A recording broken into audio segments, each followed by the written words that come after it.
ఓం మహాగణాధిపతయే నమః. ఓం గురుభ్యో నమః. ఓం శ్రీమాత్రే నమః. పరమేశ్వర స్వరూపమైనటువంటి జ్యోతిష, వాస్తు మరి ఇతర అనేకమైనటువంటి శాస్త్రములను మనకు అందించినటువంటి మహర్షులకి నమస్కారం. హయగ్రీవ హయగ్రీవ హయగ్రీవేతియో వదేత్తస్స నిస్సరతే వాణి జహ్నుకన్యా ప్రవాహవత్. అరుణాం కరుణాతరంగితాక్షీం ధృతపాశాంకుశపుష్పబాణచాపాం అనిమాదిభిరావృతాం మయూకైః అహమిత్యేవ విభావయే భవానీం. శ్రీమాత్రే నమః. ప్రేక్షకులకి ఆ లలితాంబిక అమ్మవారి యొక్క అనుగ్రహం పరిపూర్ణంగా కలగాలని మనస్ఫూర్తిగా కోరుకుంటూ మనం ఈరోజు చెప్పుకోబోయేటువంటిది విశ్వవసునామ సంవత్సరంలో అందరూ చాలా ఆనందంగా ఉండాలి అనేటువంటి ఉద్దేశంతో మనకి కావాల్సినటువంటివి ఏమిటి? మంచి చక్కటి ఆరోగ్యం. మొట్టమొదటిగా ఆరోగ్యం కావాలంటే ప్రతి లగ్నము లేదా లగ్నంతని మన రాశి వాళ్ళు ఏం చేయాలి? దాని తర్వాత ధనం మూలం ఇదం జగత్ కాబట్టి ధనం అందరికీ సమృద్ధిగా ఉండాలంటే ఏం చేయాలి? అదేవిధంగా ఒక చక్కటి గృహం కానివ్వండి, ఉద్యోగం కానివ్వండి, వ్యాపార సంబంధించినటువంటి విషయాలు కానివ్వండి, వివాహం కోసం చేసే ప్రయత్నాలు సక్సెస్ అవ్వడానికి కానివ్వండి, ఈ అంశాలు ఈ విశ్వవసునామ సంవత్సరంలో ఏ దేవీ దేవతల్ని ఆరాధిస్తే బాగుంటుంది, మరియు అదేవిధంగా ఎక్కడ ఇటువంటి విషయాల్లో రాంగ్ స్టెప్ పడకుండా ఏం చేయాలి అనేటువంటి అంశాలని చెప్తుంది నేనైనప్పటికీ కూడా చెప్పిస్తుంది సాక్షాత్ లలిత అమ్మవారిగా భావిస్తూ ఒక్కొక్క లగ్నం గురించి మరియు ఒక్కొక్క రాశి గురించి మనం తెలుసుకుందాం. వృశ్చిక రాశి లేదా వృశ్చిక లగ్నం వారికి ఈ విశ్వవసునామ సంవత్సరంలో మీకు అప్పుల బాధలు తగ్గాలి అంటే ఎక్కువగా మీరు కుజ బుధ గ్రహాల దగ్గర దీపారాధన చేయండి. రుణము, రోగము, శత్రుత్వాలు ఈ మూడు కూడా తగ్గుతాయి. దీంతోపాటు ఎక్కువగా మీరు దక్షిణామూర్తి స్తోత్రాలు కానీ, దత్తాత్రేయుని యొక్క స్తోత్రాలు లేదా జయ గురుదత్త, శ్రీ గురుదత్త, లేదు ఓం దిగంబర దిగంబర శ్రీ పాదవల్లభ దిగంబర అనే నామస్మరణ కూడా చేయండి. దీనివల్ల ఏమవుతుందంటే మీకు సహజంగానే మీకు ఇప్పుడు అర్ధాష్టమి శని కూడా తొలగిపోతుంది కాబట్టి, శని గ్రహం పంచమంలోకి వెళ్తుంది కాబట్టి కొంచెం ఆలోచనలో నిర్ణయాలు తీసుకునేటప్పుడు కొంచెం జాగ్రత్తగా ఉండాలి, సరిపోతుంది. అదేవిధంగా మీకు ఈ దత్తాత్రేయుడి యొక్క ఆరాధన అనేటువంటిది మీకు ఫైనాన్షియల్ గ్రోత్ కూడా పనికొస్తుంది. మీకు ఎందుకంటే రెండవ అధిపతి, పంచమాధిపతి ఇద్దరు కూడా గురువు అవుతారు.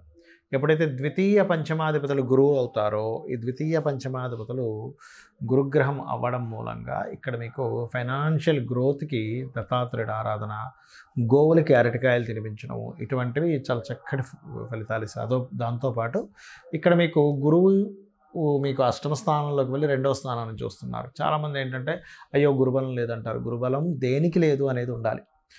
ఇప్పుడు గురుబలం లేని జాతకం అనేది ఉండదు, గుర్తుపెట్టుకోండి. గురుబలం ఏ భావానికి లేదు, ఏ భావానికి ఉంది.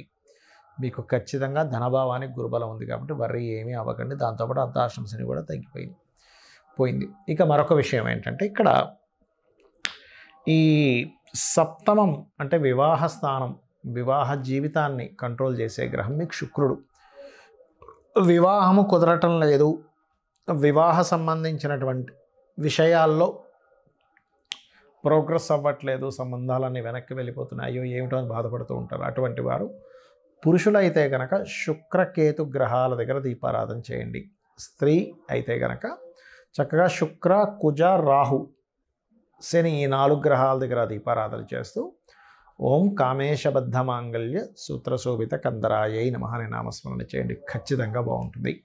అదేవిధంగా ఉద్యోగ సంబంధించినటువంటి విషయాల్లో మరింత ప్రోగ్రెస్ రావాలి అని అనుకునేటువంటి వారు సూర్యుడిని చూస్తూ ఓం మాణిక్యం ఒకటాకార జానుద్వయ విరాజితాయ నమః అని నామస్మరణ చేసుకోవచ్చు. అదేవిధంగా ఎప్పటి నుంచో వ్యాపారాలు అంతంత మాత్రంగా సాగుతున్నటువంటి మీకు కేతువు జరుగుతున్నాడు కాబట్టి, కేతువు జరిగి దశమంలోకి వెళ్తున్నందుకు ఉద్యోగాల్లో మార్పులు ఇస్తాడు. అధికారికి సంబంధించిన విషయంలో పోస్టులు మారుతూ ఉంటాయి. కాకపోతే లాభం నుంచి మారిన కేతువు వ్యాపార అభివృద్ధి యోగాన్ని ఇస్తాడు, ఇక్కడ గుర్తుపెట్టుకోండి. కాబట్టి వ్యాపార అభివృద్ధికి కలగాలి అంటే బుధగ్రహం దగ్గర దీపారాధన చేయడము, గోవులకి కాస్త మన గ్రాసముతో పాటు గోంగూర తినిపించడము, ఓం ఇంద్రగోప పరిక్షిప్త స్మరతూనా భజంగికాయే నమః అనే నామస్మరణ చేయడం. ఎందుకంటే సర్వసాధారణంగానే వృశ్చికం వారికి కాంపిటేటివ్ లక్షణాలు అధికంగా ఉంటాయి. కాంపిటీషన్ అంటే వాళ్ళకి సెల్ఫ్ కాంపిటీషన్ లక్షణాలు ఉంటాయి ఎక్కువగా వీరికి. అదే ఒక రకంగా వారికి బలం అని కూడా చెప్పాలి. కాకపోతే వీళ్ళు కొంత వృశ్చికం వారు ఎక్కువగా షేర్ మార్కెట్ వైపు మొగ్గు చూపిస్తూ ఉంటారు కాబట్టి ఈ విషయంలో కొంత జాగ్రత్తగా ఉన్నట్లయితే అన్ని విధాలా మీకు బాగుంటుంది. చాలామందికి మరి జాతకం ఉండదు, అంటే వాళ్ళ డేట్ ఆఫ్ బర్త్లు టైమ్ ఆఫ్ బర్త్లు రాయరు, కొంతమంది పెద్దవాళ్ళు రాసినవా మిస్ అవుతూ ఉంటాయి. మరి అలాంటి వాళ్ళకి రాశి తెలియదు, నక్షత్రము లగ్నం ఏమీ తెలియదని మేమేం చేయాలి? ఒకటే గుర్తుపెట్టుకోండి, ఎందుకంటే వీళ్ళు అయోమయంలో ఉంటారు. ఏదైనా పని అవ్వకపోతే ఏళ్ళనాడు శని నడుస్తుందా, నా జాతకం తెలియదు కదా, సర్పదోషం ఉందేమో, లేకపోతే ఇంకోటి ఏదో బ్యాడ్ మహాదశ నడుస్తుందేమో అనుకుంటూ ఉంటారు. ఒకటే గుర్తుపెట్టుకోండి, మరి తెలియని వారు ఒక టెక్నిక్ పాటించి మీరు ఆ రోజుల్లో ఆ జాగ్రత్తలు తీసుకోవచ్చు. అలాగా మనకి మొత్తం వారానికి 7 రోజులు, ఆ 7 రోజుల్ని 7 గ్రహాలుగా 9 గ్రహాలుగా కూడా అనువదించుకోవచ్చు. అలాగే 7కి 9 ఎలాగా అంటే మనకి 7 వారాలకి తీసుకుంటే ఆదివారం సూర్యుడు, సోమవారం చంద్రుడు, మంగళవారం కుజుడు, బుధవారము బుధుడు, గురువారము గురువు, అదేవిధంగా శుక్రవారానికి శుక్రుడు, శనివారానికి శని, అయిపోయాయి 7 గ్రహాలు అయిపోయి. ఇంకా 2 మిగిలాయి, రాహువు కేతువు. వాటిని శనివారానికి రాహువుని, మంగళవారానికి కేతువుని తీసుకోండి. తీసుకొని మీ జీవితంలో కనుక కొంతమందికి చూడండి, పలానా రోజులే నాకు చాలా ఇబ్బందులు వస్తున్నాయండి, ఆదివారాలు అంటారు, సోమవారాలు అంటారు, శుక్రవారం నాకు కలిసి రాలేదంటారు. ఎందుకు అంటే పర్టికులర్గా మీకు జాతకం తెలియదు, కానీ మీ జన్మజాతకంలో ఆ గ్రహం బాగుండకపోయి ఉండొచ్చు. అందుకని మీరు ఏం చేస్తారు, మీకు ఏ రోజులైతే ఇబ్బందులు వస్తున్నాయో ఆ రోజులు ప్రత్యేకంగా ముఖ్యమైనటువంటి అన్ని పనులు అనట్లేదు, నిత్యం చేసే జాబులు బిజినెస్ల గురించి మాట్లాడట్లేదు, ముఖ్యమైన ఇన్సిడెంట్ అంటే ఒక అగ్రిమెంట్ రాసుకుంటాం, లేకపోతే ఒక చూడండి కొన్నిసార్లు మనం ఎవరికైనా సరే ఏదైనా అప్పు ఇవ్వడం కానీ, అప్పు తీసుకోవడం కానీ, ఒక ఇల్లు కన్స్ట్రక్షన్ కానీ, పెళ్ళి కానీ, ఒక వ్యాపారం ప్రారంభించడం కానీ, ఒక ఉద్యోగంలో జాయిన్ అవ్వడం కానీ, మీరు చిన్నప్పటి నుంచి ఒక ఆలోచన ఉంటుంది, నాకు ఎందుకో సోమవారాలు పనికి రావట్లేదండి, లేకపోతే నాకు ఎందుకో శనివారం కలిసి రాలేదండి, నాకు ఎందుకో శుక్రవారం కలిసి రాలేదండి అంటూ ఉంటారు. ఎప్పుడు నాకు ఇలా నష్టం ఆ రోజే అయిందండి అని. అలాంటివి అవాయిడ్ చేయండి, చాలా సింపుల్. ఎందుకంటే మీకు ఆ ప్లానెట్ ఆ రిజల్ట్స్ ఇస్తున్నప్పుడు ఆ రోజుల్లో ప్రారంభించడం మీకు మంచిది కాదు, ఇది బాగా అర్థం చేసుకోండి. ఇక రెండవది ఏమిటంటే ఇక్కడ వీటితో పాటు మీరు చేయవలసినటువంటిది, మీ జాతకం తెలిసినా తెలియకపోయినా మీకు పుణ్యము పెరిగి ధనప్రాప్తి కలగాలి అంటే లలితా సహస్రనామాల్లో ఓం సంపత్కరీ సమారూఢ సింధుర వ్రజసేవితాయే నమః లేదా ఓం ధర్మాధ్యక్ష ధనాధ్యక్ష ధన ధాన్య వివర్ధనీయే నమః చేయండి, అద్భుతంగా రిజల్ట్స్ వస్తాయి. అలాగే మరి ఏమండి నాకు చాలా అప్పులు ఉన్నాయండి, నా జాతకం తెలియదు, ఏ గ్రహానికి చేసుకోవాలో తెలియట్లేదు అంటే సింపుల్గా ఏమీ లేదు, బుధవారాలు బుధగ్రహానికి, కేతుగ్రహానికి, కుజగ్రహానికి దీపం పెట్టి చక్కగా మీరు రోజుకొక్క అరగంట సేపు కనీసం ఓం అపర్ణాయే నమః అని చేస్తూ ఉండండి.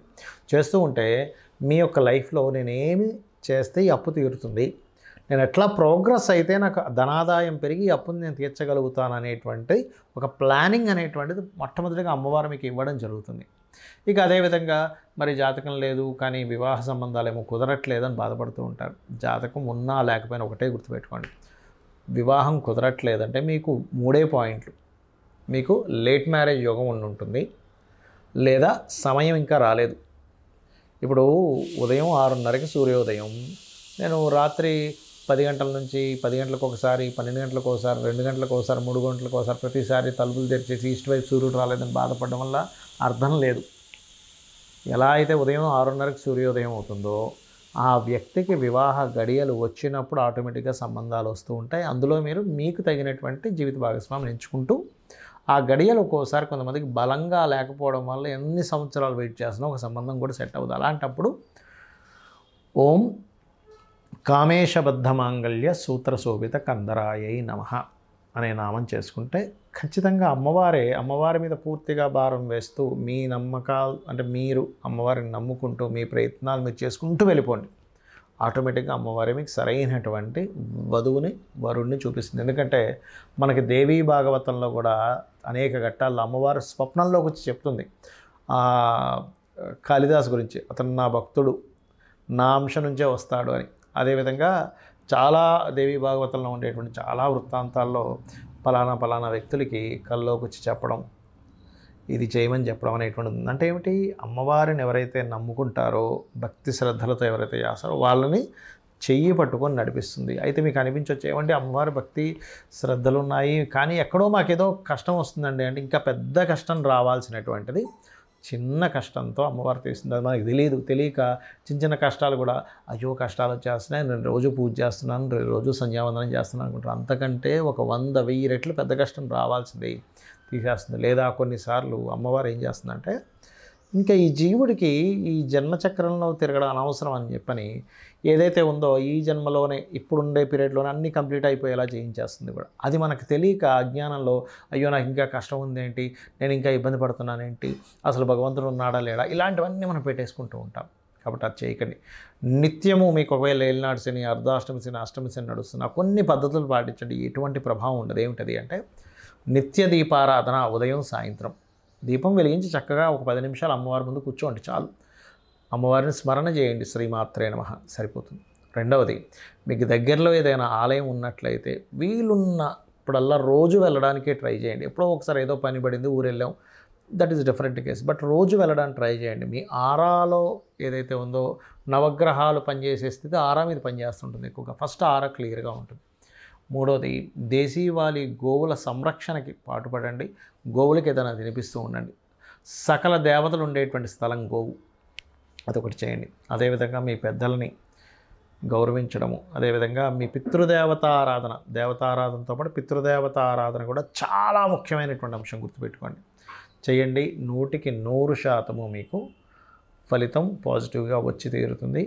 ఈ విశ్వవసు నామ సంవత్సరంలో మీరందరూ మరింత ఆనందంగా ఉండాలని మనస్ఫూర్తిగా కోరుకుంటూ శ్రీమాత్రే నమః.